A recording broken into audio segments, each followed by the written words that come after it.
Bonjour, nous sommes le vendredi 18 août 2017. En général, j'appelle ces causeries du vendredi, je les couvre d'un terme générique qui est le temps qu'il fait, et puis j'ajoute la date. Et parfois j'ai un thème particulier. Je sais que j'ai envie de parler de quelque chose. Et ce matin, j'ai envie de vous parler de ce que j'appellerais la dernière bataille de la guerre de sécession. Pourquoi? Parce que, vous le savez, l'actualité, c'est beaucoup les États-Unis ces jours-ci. Ce matin, il y a Barcelone aussi, malheureusement. Euh, et je m'intéresse en particulier à l'actualité aux États-Unis. C'est un pays que je connais bien. J'ai des enfants américains, j'ai eu des épouses américaines. J'ai vécu là-bas 12 ans.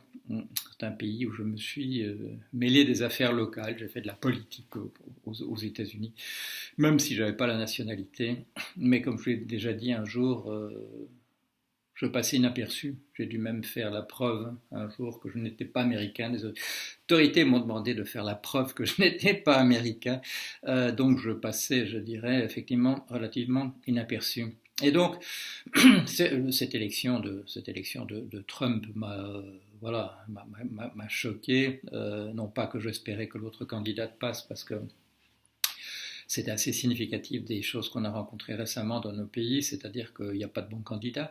Mais voilà, mais Trump, c'était une catastrophe en particulier. Et puis on a découvert petit à petit qui ce bonhomme était, et maintenant, voilà, il y a plus de doute à avoir. C'est un général sudiste, c'est un général de l'armée sudiste en déroute. Son père faisait partie de Fred Trump, a fait partie du Ku Klux Klan, fait partie de cette idéologie-là. Et les événements de ces jours derniers nous le soulignent, et surtout mettent en évidence le fait que voilà, qu'il y a des choses dans l'histoire qui n'ont pas été terminées et qui se terminent parfois beaucoup plus tard. Beaucoup plus tard, puisque vous le savez, la guerre de sécession, 1861, 1865, ça date pas d'aujourd'hui. Mais il s'est passé après la guerre de sécession quelque chose auquel on s'est peu intéressé, mais que l'actualité d'aujourd'hui et des jours précédents nous rappelle. D'une certaine manière, les sudistes n'ont pas vraiment perdu.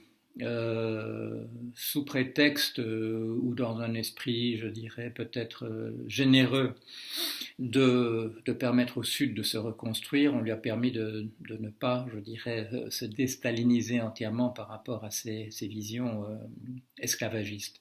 Il y a un événement en ce moment, quand j'ai ouvert mon ordinateur, il y a un bandeau qui est arrivé disant on est en train de déboulonner la statue de M. Roger Taney dans la capitale du Maryland, qui n'est autre que Baltimore. Bon, ça a pris un petit temps pour me revenir. Alors, M. Roger Taney, je dois dire bien honnêtement que malgré qu'il ait une statue monumentale à Baltimore, je ne savais pas qui c'était. Eh bien, voilà, ça c'est très significatif, vous allez voir. Je viens de vous donner les dates, 1861, 1865, guerre de sécession, perdue par les Confédérés, par les États du Sud, qui voulaient maintenir leur régime à eux, et en particulier un régime esclavagiste. Voilà, alors en 1857, ce monsieur Roger Taney était un des membres, un des juges membres de la Cour suprême aux États-Unis. C'est lui qui avait fait voter qui avait pesé de manière décisive dans le vote, disant qu'un noir, même libéré de l'esclavage, n'avait pas droit à la citoyenneté américaine. En 1857. La guerre a lieu de 1861 à 1865, elle est perdue par le Sud. Et en 1871, 6 ans après la fin de la guerre, on met la statue de ce monsieur à Baltimore comme étant un grand héros local. Et ce n'est pas le seul, puisque vous savez que ce qui a déclenché les événements de samedi dernier à Charlottesville, c'est le fait qu'on ait déboulonné la statue de Robert E. Lee, le généralissime de l'armée confédérée. Donc il y avait une belle statue là. Et il y en a encore plein. Et je citais un chiffre l'autre jour, c'était le fait que, comme les États américains ont droit à proposer 2 noms pour des statues dans le Capitole, à Washington, il y a de cette manière-là encore 12 statues de grands héros du Sud sécessionniste, du Sud. Le problème, c'est pas qu'il soit du Sud, bien entendu, c'était qu'il était esclavagiste et que voilà, les idées avançaient. Et donc, on nous a dit, oui, bon, les suprémacistes, les identitaires blancs, le Ku Klux Klan, les nostalgiques de l'armée confédérée qui ont défilé l'autre jour, samedi, à Charlottesville, on nous dit, oui, c'était un prétexte, le déboulonnage de cette statue de Robert E. Lee, mais c'est significatif, parce que maintenant, vous voyez, tout ça est au centre de l'actualité, et le fait que Trump se déclare pour la protection de ces beaux monuments, dit-il, est tout à fait significatif. Il est dans le camp sudiste. Et ce camp sudiste, on en a parlé en particulier sur mon blog récemment. Pourquoi ? Parce qu'il y a ce livre de cette dame dont j'ai le souvenir, elle s'appelle McCain, mais il faudrait que je vérifie, qui a fait ce livre sur un certain Buchanan, James Buchanan, prix Nobel d'économie, bien entendu. Je le répète parce qu'on me pose parfois des questions. Toutes les crapules ont eu un grand prix, les grands crapules de luxe en matière d'économie ont eu un prix Nobel d'économie. Pourquoi ? Parce qu'ils en font partie, ils font toujours partie de la même petite clique, les von Hayek, les von Mises, etc.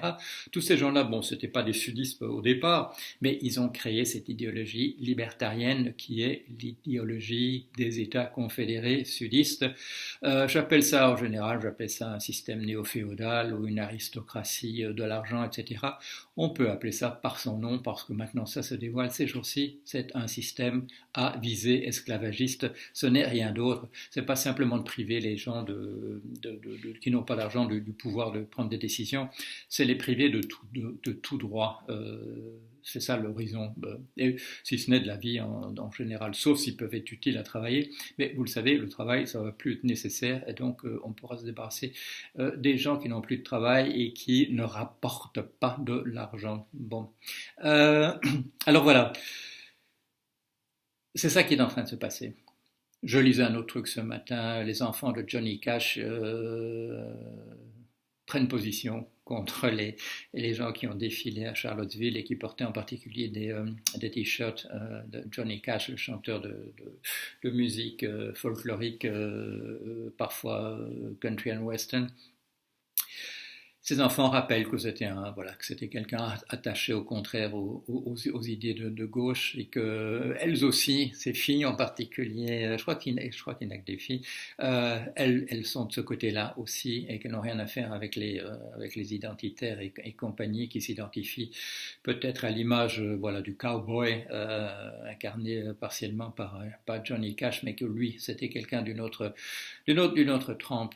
Et voilà ce qui était en train de se passer, c'est ça effectivement, c'est ça qui se passe en ce moment. C'est un grand événement de la politique américaine, mais c'est tous les problèmes qui n'ont pas été réglés auparavant. Le fait que ce soit en 1871 qu'on mette des statues à la gloire des vaincus, mais surtout, s'ils n'étaient que des vaincus, pourquoi pas, mais des vaincus parce qu'ils défendaient des idées qui sont absolument intolérables, qui vont donc à l'encontre de l'universalisme général qui dit que nous sommes des êtres humains et qu'il faut que nous nous traitions les uns les autres comme nous-mêmes, vous savez, il y a cette intéressante discussion qui a lieu sur le blog avec les travaux de Dominique Temple sur la réciprocité. Il y a différents types de réciprocité: négative, la loi du talion; positive, je tends l'autre joue. Mais il y a surtout aussi, et c'est ça qui sabote nos sociétés, c'est la non-réciprocité. Ce sont ces idéologies qui disent toi tu es un chien, toi tu n'es pas un être humain comme nous. Celles-là sont intolérables, quelle que soit leur manifestation. On ne peut pas. Ce qui nous fait humains, c'est de nous reconnaître comme humains. Nous avons la capacité de penser. Alors la première chose que nous pouvons faire, c'est de nous reconnaître entre nous comme humains. Et quand je dis ça, je pense au fait qu'il faut étendre aussi, bien entendu, cette notion d'être vivant. Il faut que nous étendions cette idée d'étant vivant et même étant mort, je pense aux minéraux de notre planète qui méritent le respect aussi. Il faut que nous étendions le respect. Mais la première chose à faire, c'est que nous reconnaissions entre nous comme étant les mêmes et devant être traités avec la même considération. Et c'est ça que cette idéologie sudiste refuse. C'est ça que ces espèces de crétins avancés qu'on a vu défiler à Charlottesville représentent, et c'est ça leur général qui voilà, il a peut-être pas encore battu, pardon, il a peut-être pas encore été battu, il a peut-être pas encore perdu la guerre, mais l'offensive est en train d'avoir lieu, et les gens qui sont en train de déboulonner, la personne qui est en train de déboulonner la statue de Taney dans le Maryland, c'est un républicain. C'est un républicain qui a réfléchi, qui s'est fait engueuler un petit peu par les démocrates ces jours derniers parce que sa décision, il l'a gardée secrète.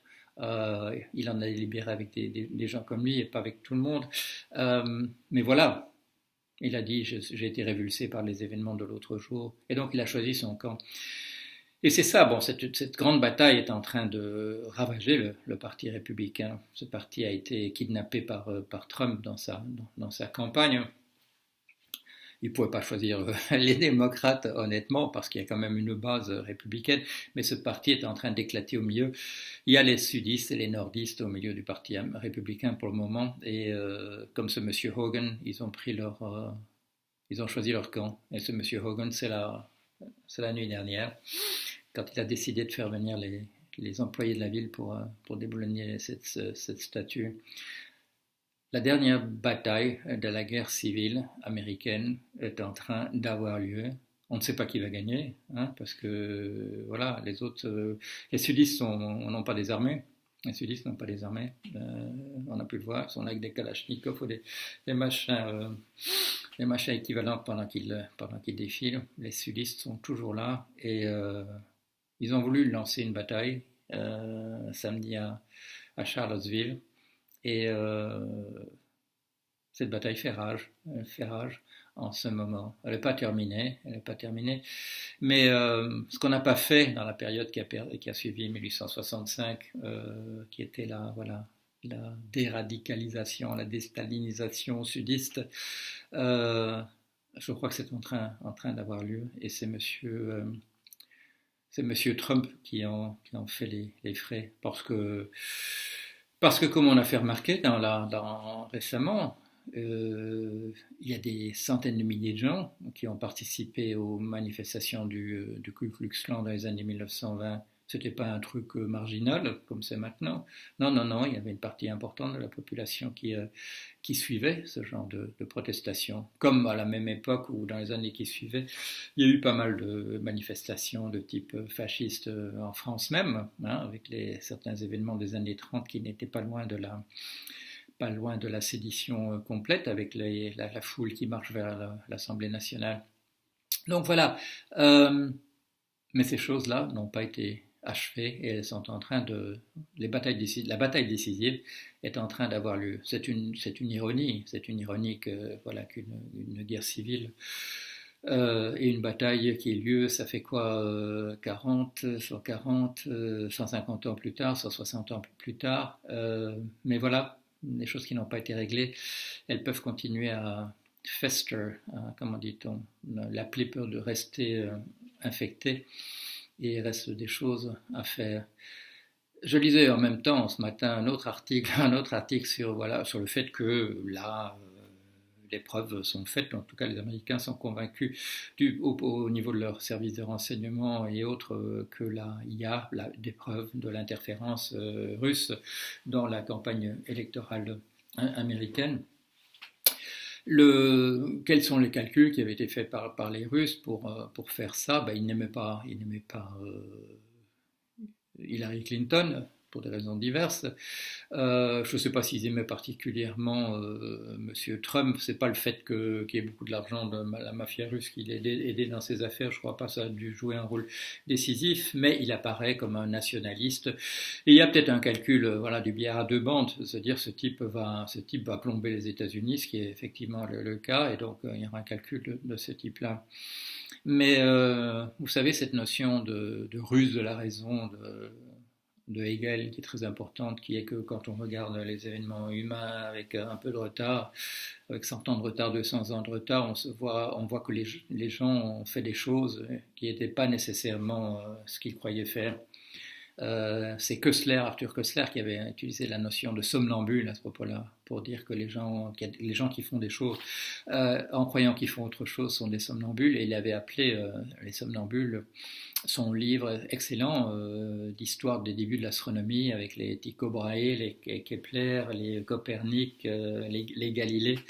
Il les avait appelés des somnambules parce qu'au début, en tout cas, de leur mouvement, ce qu'ils croyaient faire, c'était améliorer les techniques de l'astrologie. Et ce qu'ils ont fait essentiellement, c'est de faire disparaître comme superstition pure et simple cette astrologie, parce qu'ils ont fait effectivement une science, l'astronomie, celle du mouvement des corps célestes. Alors, si les Russes, si M. Poutine involontairement a déclenché la dernière bataille de la guerre de sécession, je suis certain que c'est pas ça qu'il voulait faire. Petite remarque sur M. Assange. Il semble que M. Assange et Wikileaks se soient prêtés à ce petit jeu. Est-ce qu'il a été dupe ou non, je n'en sais rien. Mais pourquoi je dis ça? Parce que j'ai dit toujours beaucoup de bien de M. Assange. J'ai eu l'occasion, et c'est Bernard Stiegler qui m'avait donné cette occasion d'échanger quelques mots avec lui. Mais là, aller se mêler de machins comme ça, d'interférence d'une puissance dans les élections dans notre pays, ça c'est pas brillant. Mais là aussi, il y a peut-être une ruse de la raison. Monsieur Assange, comme Monsieur Poutine, a permis qu'ait lieu la dernière bataille de la guerre de sécession, et je vous tiendrai au courant de ce qui va se passer. J'ai été un des premiers, je crois, à mettre sur mon site la photo de Heather Heyer, la jeune femme tuée samedi dernier. Et si vous vous souvenez, j'ai mis un tweet en anglais. J'ai dit Trump, si tu écoutes, rappelle-toi de ce nom-là, Heather Heyer, c'est un nom qui viendra te hanter. Et j'en suis certain, c'est ça qui est en train de se passer. Il gagnera peut-être, mais il sera hanté par ce nom-là, de toute manière, et c'est une bonne chose. Allez, à bientôt.